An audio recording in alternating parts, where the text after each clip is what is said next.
Magandang umaga, Bagong Pilipinas. Narito ang Police News Express. Sa oras na ito, binunot at sinunog ng mga operatiba ang tinatayang 1 milyong pisong halaga ng polygrown marijuana plants na natagpuan sa Kalinga.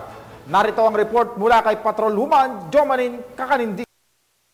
Bilang pagpapaigting sa kampanya kontra iligal na droga sa rehiyon ng Cordillera, tinatayang nasa mahigit 1 milyong halaga ng fully grown marijuana plants ang binunot at sinunog ng kapulisan ng Kalinga sa isinagawang marijuana eradication sa Tinglayan, Kalinga nito lamang ika-29 ng Agosto taong kasalukuyan. Ayon kay Police Colonel Gilbert Fatiig, Provincial Director ng Kalinga Police Provincial Office, matagumpay ang operasyon dahil sa pinagsanib puwersa ng mga operatiba sa pangunguna ng Provincial Drug Enforcement Unit, Provincial Intelligence Unit ng Kalinga PPO, Tinglayan Municipal Police Station, RMFB 15 at PDEA Kalinga.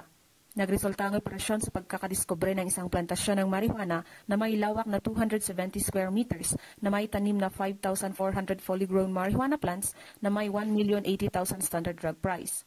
Bagamat walang nahuling cultivator, binunot at sinunog ng mga operatibang pinagbabawal na tanim sa mismong lugar at kumuha ng sapat na sample upang isumiti sa Kalinga Provincial Forensic Unit para sa karagdagang pagsusuri.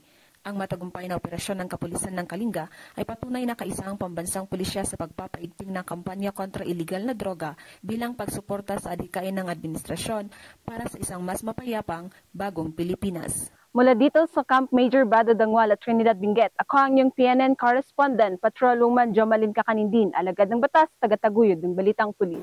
Maraming salamat sa iyo, Patrolwoman Kakanindin. At para sa iba pang napapanahong balitang pampulisya, laging tumutok sa Police News Network, alagad ng batas, tagataguyod ng Balitang Pulis. Ako po si Patrolman Adrian Dayao, nagbabalita para sa Police News Express.